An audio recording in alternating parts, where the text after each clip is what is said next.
সন্দেশখালী নিয়ে বসিরহাটের এসপিকে রীতিমতো তুলোধনা নির্বাচন কমিশনের। সন্দেশখালীতে ভয় দেখানোর মতো ঘটনা, ধর্ষণের মতো ঘটনা, বোমাবাজির ঘটনা যেভাবে ঘটেছে তাতে সিনিয়র অফিসারদের সরিয়ে দেওয়া হবে, এভাবেই তুলোধনা করেছে আজকে নির্বাচন কমিশন। আমাদের সঙ্গে রয়েছেন আমাদের প্রতিনিধি রুমা পাল, সরাসরি কথা বলবো রুমার সঙ্গে। রুমা, রীতিমতো হুঁশিয়ারি নির্বাচন কমিশনের, সিনিয়র অফিসারদের সরিয়ে দেওয়া হবে বলে। দেখো, একদমই তাই। কারণ সন্দেশখালীর দিকে কড়া নজর ছিল নির্বাচন কমিশনের প্রথম থেকে। সেক্ষেত্রে কিন্তু আজকে যখন বৈঠক হচ্ছে, খুব স্বভাবতই সন্দেশখালীর বিষয়টা কিন্তু উঠে আসবে। সেক্ষেত্রে কিন্তু বসিরহাট এসপিকে কিন্তু একেবারে তুলোধনাই করলো নির্বাচন কমিশন।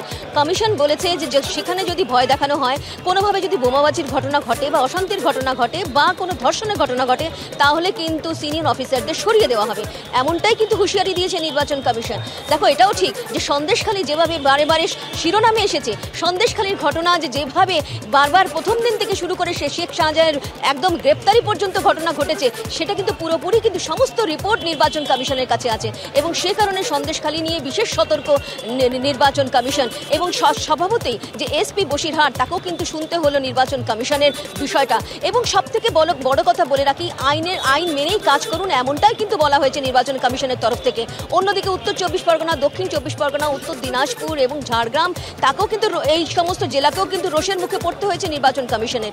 এবং কমিশন বলেছে যেভাবে ভুয়ো ভোটারের অভিযোগ আসছে, কেন তাহলে মৃত ভোটারের নাম থেকে যাচ্ছে, ভুয়ো ভোটারের বিষয়টা কেন আসছে, অনেক জেলা শাসকের কাছেই কিন্তু এই পুরোপুরি বিষয়টা কাজ করছেন না, এমনটা অভিযোগ আসছে। এবং অনেক অফিসাররাই কিন্তু বিষয়টা গুরুত্ব দিচ্ছেন না, এই অভিযোগও তারা পেয়েছেন। সেটা নিয়েও কিন্তু সরব হয়েছে নির্বাচন কমিশন। এবং তাদের বক্তব্য যে এই ভুয়ো ভোটারের বিষয়টা কিন্তু পুরোপুরি দেখতে হবে এবং কোনোভাবেই যাতে এই অভিযোগ আর সামনে না আসে। এবং হিংসার ঘটনা এবং তার সঙ্গে সঙ্গে কোনো আইন শৃঙ্খলার অবনতি কোনোভাবেই বরদাস্ত করা হবে না, এমনটাও বলেছে নির্বাচন কমিশন।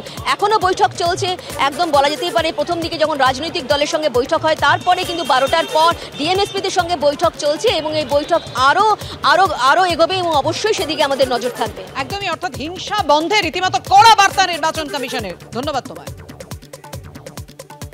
এখনো পর্যন্ত জেলিয়াখালী, বেড়মজুর, বিভিন্ন জায়গায় প্রতি রাতে ভয় দেখানো হচ্ছে।